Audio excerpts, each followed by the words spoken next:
Hello everyone, welcome to profit भाई and to our new video.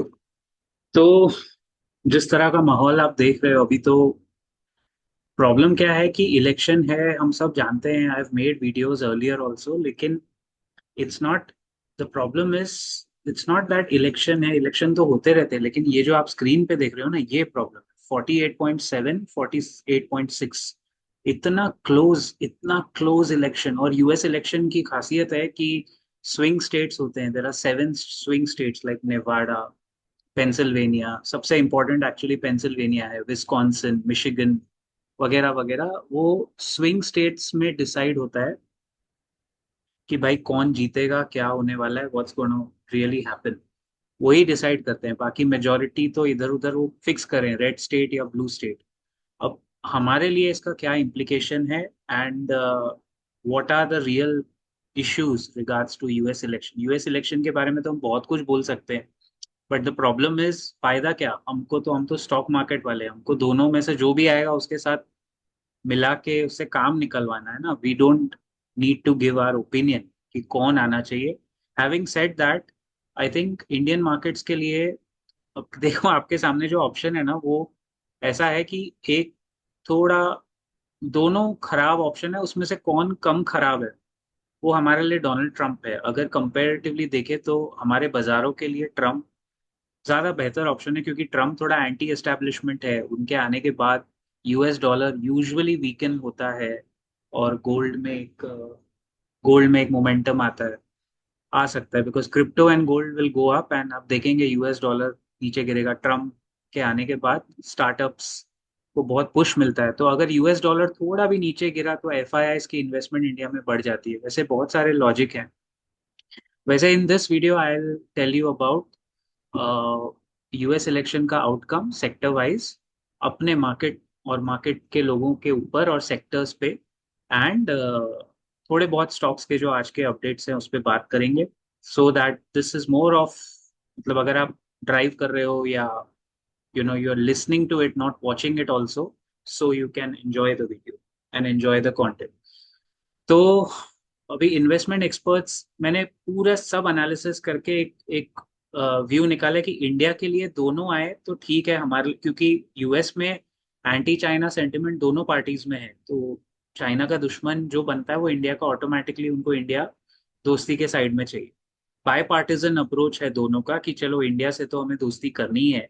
But as I said, if Trump comes to power, वो कहते हैं ना, a known devil is better than an unknown assassin. तो हमने देखा हुआ है उनके आने के बाद चाइना कंट्रोल में रहता है। इनफैक्ट चाइना पे टैरिफ लगाएगा वो आदमी।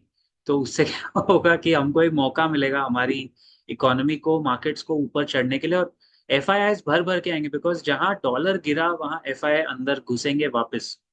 सो if you see CNBC TV 18 का जो ये सोर्स है, long term benefits for US friendly nations like India, Taiwan and Vietnam. Literally ये तीनों नेशंस को फायदा होगा if Trump comes to power, which could be seen as alternatives to China under Harris.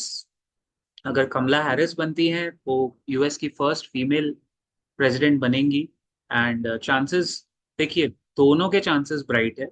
लेकिन अगर आप मुझसे पूछेंगे बेस्ड ऑन एक्सपीरियंस, मुझे अभी भी लग रहा है ट्रम्प की आदत है, वो लास्ट में कुछ ना कुछ उनके फेवर में स्विंग होता है। एंड थोड़ा बहुत रब ऑफ द ग्रीन जैसे क्रिकेट में बोलते हैं, वो लक शायद उनके साथ है। तो ये इलेक्शन सिर्फ swing state, 7 swing states, and उसमें से भी पेंसिल्वेनिया, फिलाडेल्फिया, पेंसिल्वेनिया का स्टेट जो है वो सबसे क्रूशल है, क्योंकि बाकी मेजरली वोटिंग इधर उधर फिक्स होती है, बट 7 स्टेट्स ही डिसाइड करते हैं, स्विंग स्टेट्स।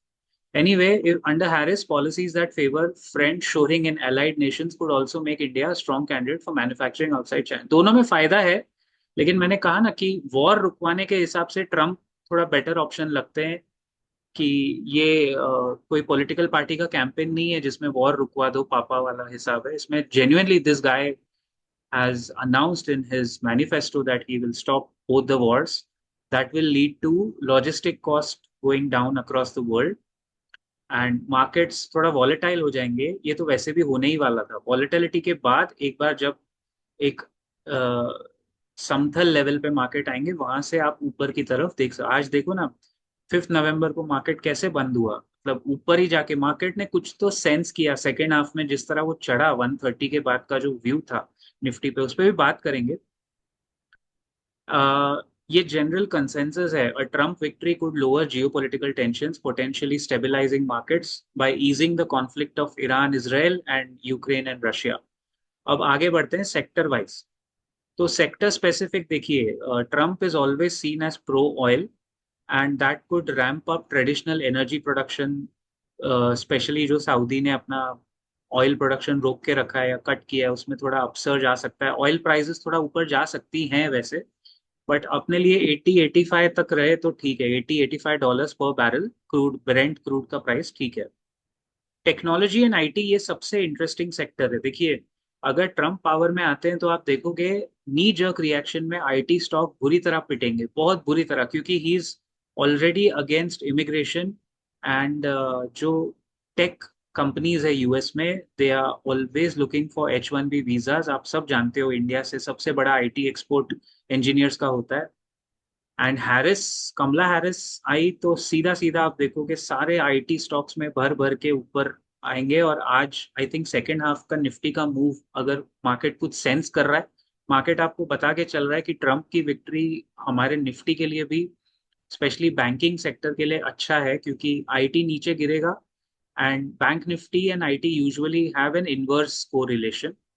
तो आज जिस तरह सेकेंड हाफ में इनफैक्ट हम लोग बातें कर रहे हैं तो देख ही लेते हैं निफ्टी का जो आज का मूव था ना सेकेंड हाफ में, भाई साहब ये मूव देखने के लिए तो हम लोग कितने टाइम से we have been like waiting. And if you see this is where it changed exactly around the 130 factor and it just completely went up 1.22%. So this changed the entire syntax today. Otherwise, it was more or less flat. And last week, अगर आप देख रहे हैं, यहाँ ये था 31st October, which was Thursday. Then we had the so-called मुहूर्त trade, जिसमें ज्यादा कुछ मूवमेंट हुआ नहीं। जिन्होंने इनफैक्ट मुहूर्त में लिया होगा उनको मिला ये 1.5% निफ्टी गिरा हुआ ही पाया उन्होंने। इसलिए मैं हमेशा कहता हूँ मुहूर्त ट्रेड में कभी फंसना नहीं चाहिए। You should never never never get into all these silly things. Market का कोई मुहूर्त नहीं होता भाई, मुहूर्त आपका है, आप दूसरे कामों में यूज करो, मार्केट में क्यों घुसेड़ रहे हो। बट हैविंग सेड दैट, कल निफ्टी ने यहाँ सपोर्ट लिया एंड वही बजट लो, मैं आपसे बार बार कह रहा था ना, ये फर्स्ट, ये सेकंड, फिर ऊपर आने की कोशिश की आज सुबह, फिर ये थर्ड। अब मीडियम टर्म, शॉर्ट टर्म में ऐसा लग रहा है ये जो है 23,800 और जो बजट डे का है, ये शॉर्ट टर्म सपोर्ट बन गया है। यहाँ से आज सीधा 1.4 इस लो से ऊपर बंद हुआ निफ्टी। आई थिंक मार्केट ने कुछ सेंस किया है, और ऐसा मूव आप तभी देखोगे अगर ट्रम्प की विक्ट्री आती है। लेकिन भाई प्रॉब्लम, इतना आसान नहीं है। इस इलेक्शन में जब इतना टाइट रिजल्ट होता है ना, तो रिजल्ट्स आते आते आप बिलीव करोगे अमेरिका में 4-5 दिन लग सकते हैं।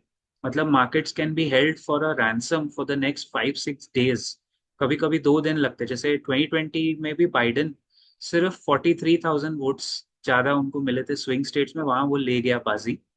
और उसमें 4 दिन लगे थे, 9 नवंबर शायद रिजल्ट आए थे। 2020 में 4 दिन बाद नतीजे आए थे, और उसके पहले 2016 में 2 दिन में आ गए थे। तो ऐसा नहीं है कि फिफ्थ को इलेक्शन होगा और सेवेंथ तक रिजल्ट्स आ जाएंगे, यू नेवर नो। इतना क्लोज है ना कि कोई भरोसा नहीं है कि रिजल्ट बड़े जल्दी आ जाए।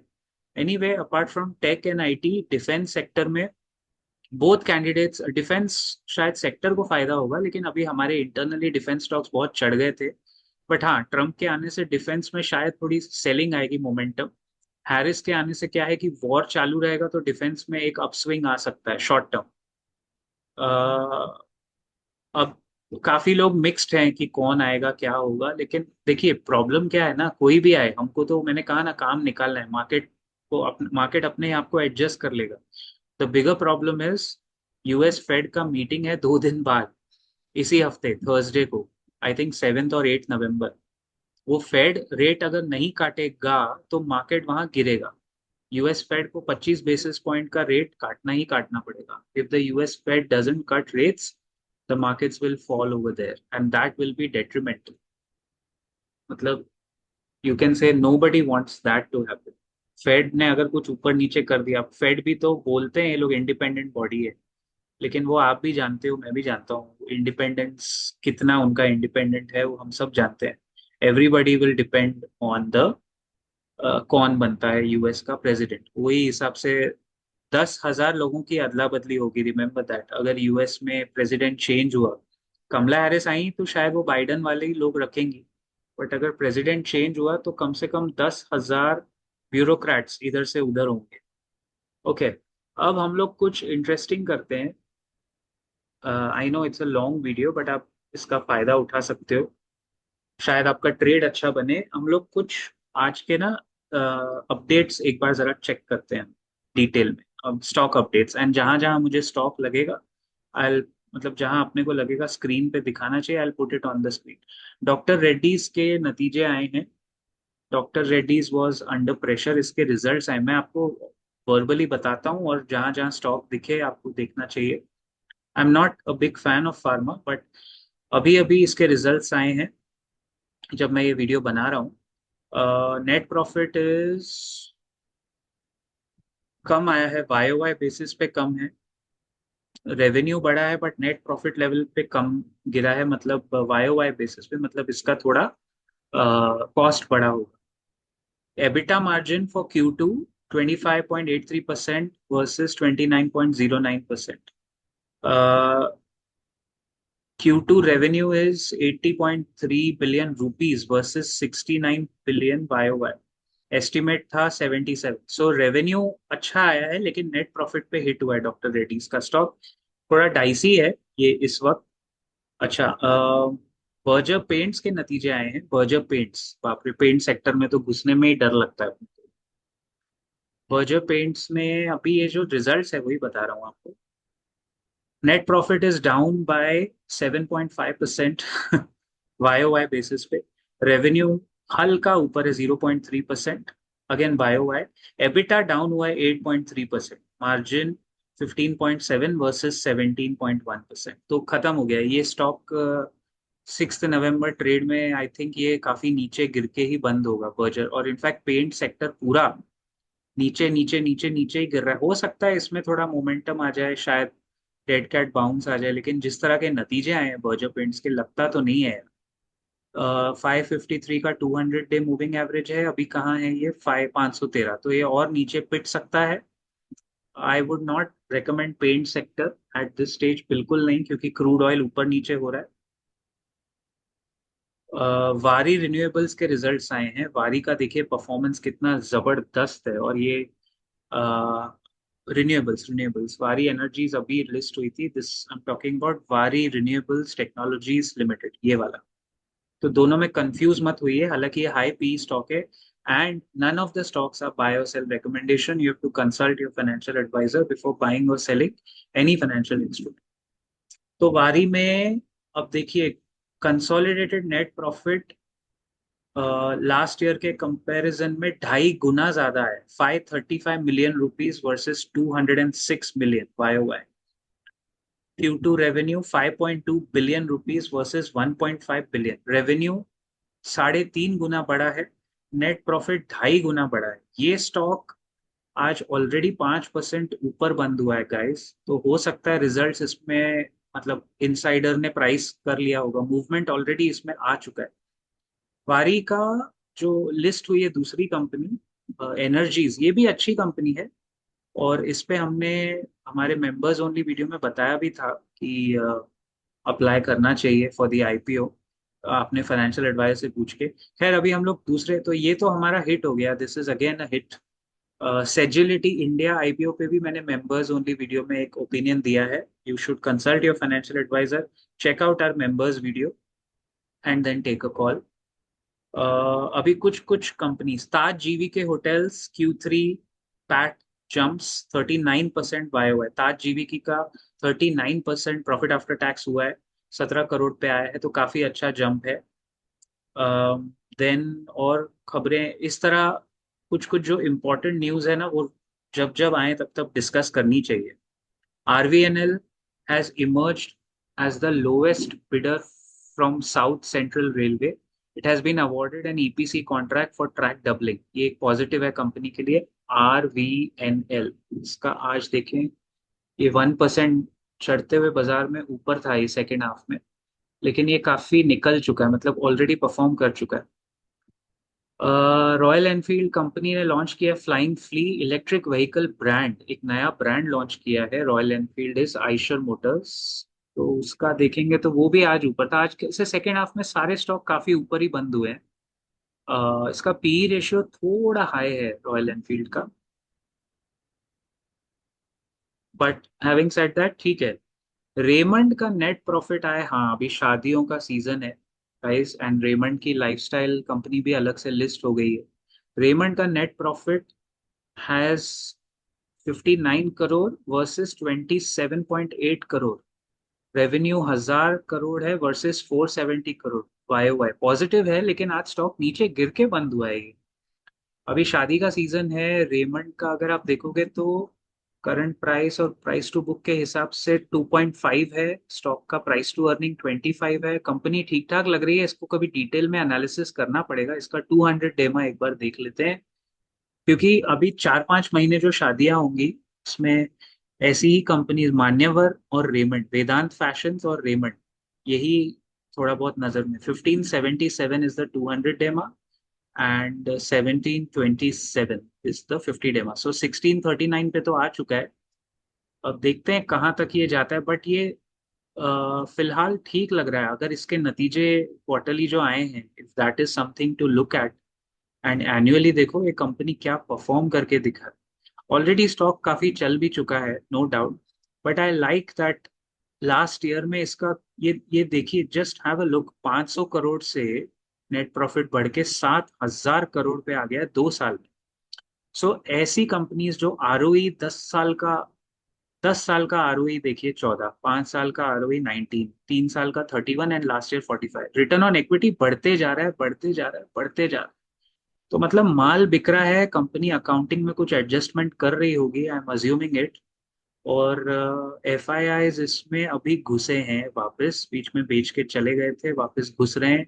डी आई आईज थोड़ा ऑफ टेक करके फिर घुस रहे हैं, और रिटेलर्स भी घुसे हैं। Raymond, this should be on your watch list. खैर देखते हैं यूएस इलेक्शन का क्या नतीजा आता है, अभी तो it's too early to call, but don't be surprised अगर वो 2-3 दिन तक रिजल्ट का नतीजा नहीं आया। I will see you in the next video very soon. Keep profiting guys.